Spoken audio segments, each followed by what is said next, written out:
बच्चन महाराज बोलता है कि इसको एक कुछ समझता भी है।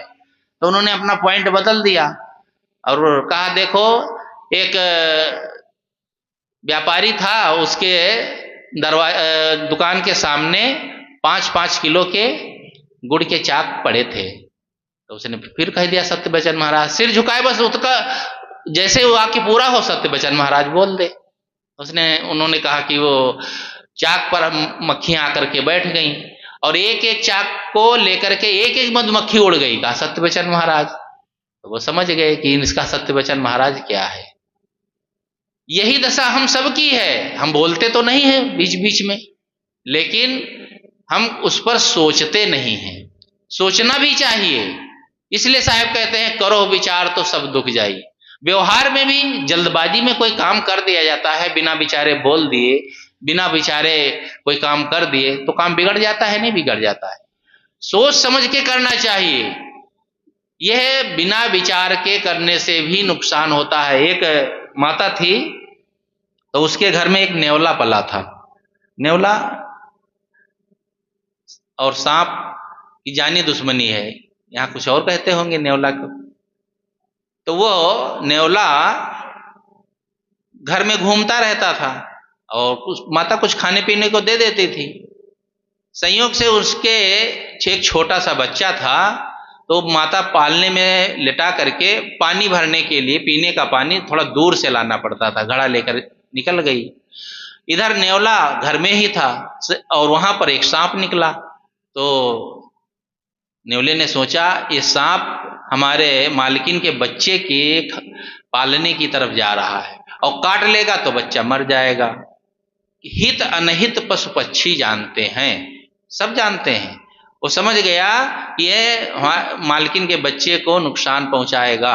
बस उसने झपट्टा मारा और टूट पड़ा। दोनों में हुई लड़ाई। अंत में नेवले को, सांप को नेवले ने काट डाला तो मुंह में खून लग गया।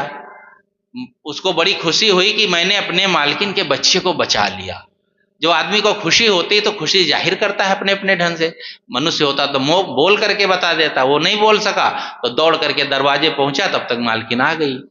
बस वो छलने कूदने लगा सामने। मालकिन ने न सोचा न विचारा, बस एकदम से नाराज हो गई। अरे मैंने इतने दिन इसको पाला पोसा और इसको खिलाया पिलाया और इसने देखो मेरे बच्चे को काट लिया। उसने पता भी नहीं लगाया कि क्या हो सकता, ऐसा कुछ हुआ है कि नहीं हुआ। बिना सोचे विचारे बस वही घड़ा जो था उसी के ऊपर पटक दिया। छोटा जीव ने वाला पिचक के मर गया। जब घर में जाती है तो देखती है कि बच्चा तो सो रहा है, वहां सांप के टुकड़े पड़े हैं, सांप मरा पड़ा है। तब उसे पश्चाताप हुआ कि देखो इसने तो मेरे बच्चे की जान बचाई। ये क्यों हुआ? जल्दबाजी में, बिना सोचे बिना समझे। कोई भी छोटे से छोटा काम हो उसको भी सोच समझ के करना चाहिए। और यही बात धर्म में भी है। बिना सोचे समझे हम करते चले जाते हैं। सब लोग जा रहे हैं कुंभ मेला, हम भी जा रहे हैं। कितने लोग पैदल जाते हैं, टिकट नहीं मिला तो 1,500 किलोमीटर मोटरसाइकिल से जा रहे हैं, क्योंकि सब कर रहे हैं। वहां डुबकी लगाने से ये होगा वो होगा। ये धर्म और के मेले होते हैं, जो जहाँ फंक्शन होते हैं वहां जाना चाहिए, कुछ सत्संग भक्ति की सुनना गुनना चाहिए, तो ठीक है। लेकिन देखा देखी सुनी सुनाई बातों में आकर के आदमी कितना भटक रहा है। कोई अपना सोच विचार नहीं है। कितना कहा जाता है लेकिन लोगों के समझ में आता ही नहीं है। सत्य बात समझ में नहीं आती है। लोगों की का झुंड देख करके, लोगों का बस मजमा देख करके बस हम उसी में कूद पड़ते हैं। बस यही कारण है कि आज तक सत्संग हमारे जीवन में उतर नहीं पाया है, बिना सोचे समझे। राजा सगर की पत्नी को 60,000 बच्चे एक साथ पैदा हो गए। क्या ऐसा प्रकृति का कोई नियम है? ऐसा होता है? पता नहीं क्या क्या बातें कही जाती हैं। सुबह सूरज उगा और हनुमान जी को लगी थी भूख, बस उन्होंने देखा है कोई फल जैसे है लाल लाल और निकल गए। पृथ्वी से 13 लाख गुना बड़ा दहकता हुआ आग का गोला सूरज, हनुमान जी निकल गए। प्रातः काल भछ लियो तब तीनों लोग भयो अंधियारो, अंधियारा तो हो ही जाएगा।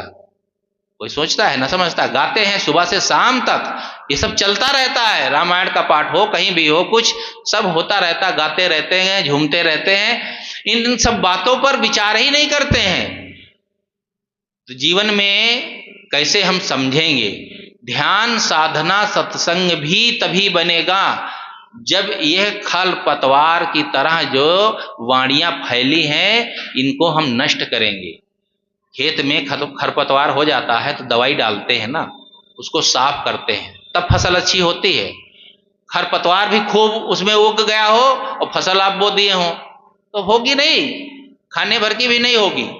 उसके लिए दवाई डालकर सफाई, पहले तो निराई होती थी, निराई करो या दवाई डाल के सफाई करो, तब फसल बढ़िया होती है। ये सब खरपतवार की तरह वाणियां फैली हुई हैं, इनको दवाई डाल करके, ज्ञान वैराग समझ की दवा डाल करके इसको समाप्त करना होगा, तब जाकर के उसमें से सार आपको निकाल पाएंगे। नहीं तो बस कहते रहेंगे, सुनते रहेंगे, जीवन ऐसे ही बीतता चला जाएगा। तो साहब कहते हैं करो विचार तो सब दुख जाए। यदि विचार हम करेंगे तब सारे दुख मिटेंगे, नहीं तो ऐसे ही जीवन हमारा बीत जाएगा। आदमी आज तक क्यों भटक रहा है? देखा जाता है कि पहले जितने धार्मिक कृत्य होते थे उससे कम नहीं हो रहे हैं, खूब हो रहे हैं। धार्मिक कृत्य तो हो रहे हैं, लेकिन जीवन जैसा का तैसा। अभी प्रयागराज में कुंभ मेला हुआ, लाखों करोड़ों लोग इकट्ठा हुए, पंडे पुजारी की कितना चांदी हो गई। अरे यहां तक कि वहां दातून बेचने वाला कह रहा था हम 60,000 1 लाख रुपए कमा लिए, 2 लाख कमा लिए, कोई कहता था 5 लाख कमा लिए। एक आदमी ने कहा, कोई छोटा सा व्यापार बता रहा था, उसमें उसने फॉर्च्यूनर खरीद ली, 40-50 हजार की, 40-50 लाख की तो आती होगी। और बताओ कितनी कमाई लोग कर लिए। चलो उन्होंने तो मेहनत किया, चंदन लगा लगा करके 50-50 हजार लोग कमा लिए। और ये सब भेड़िया धसान की तरफ जा रहे हैं, सब कमाते रहते हैं। ये तो चलो मेहनत करके कमा रहे हैं, ऐसे लोग हैं वो चोरी भी किए हैं, वहां के जाने वाले यात्रियों को, तीर्थ यात्रियों को लूटे भी हैं, और ये सब तीर्थ में हुआ है, होता भी है। और यही बात है कि लोगों को अश्रद्धा इन सब चीजों से, धर्म कर्म से हो जाती है जब हम ऐसे तीर्थ स्थलों में जाकर के ऐसे लोगों को देखते हैं, ऐसे कृत्य देखते हैं। ऐसी घटनाएं भी घटती हैं।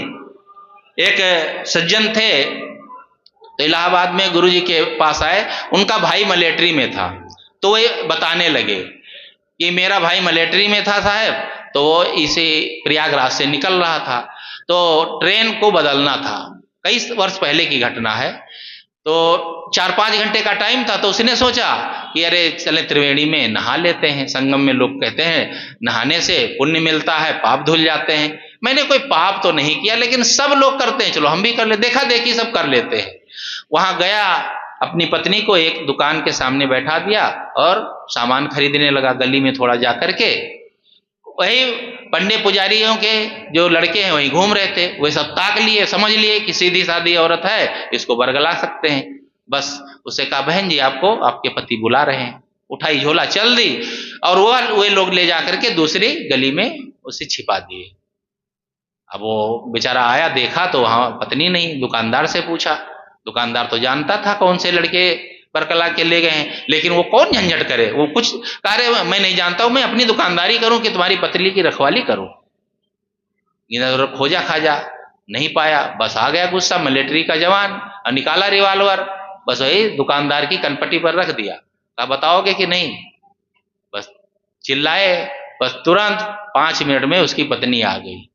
उसको इतनी वितृष्णा हुई, इतना खराब लगा कि जो नारियल वारियल लाया था पूजा करने का सामान, अगरबत्ती, वहीं सड़क पर ही फेंक दिया, और दूर से ही हाथ जोड़कर कहता है, हे गंगा मैया जो दिन रात नहाते हैं तुम्हारे में, इनके पाप तो नहीं धुले, मैं तो कभी पाप किया भी नहीं हूं। बस वहीं से लौट आया। ये दशा है तीर्थ स्थलों की और तीर्थ स्थलों में रहने वालों की।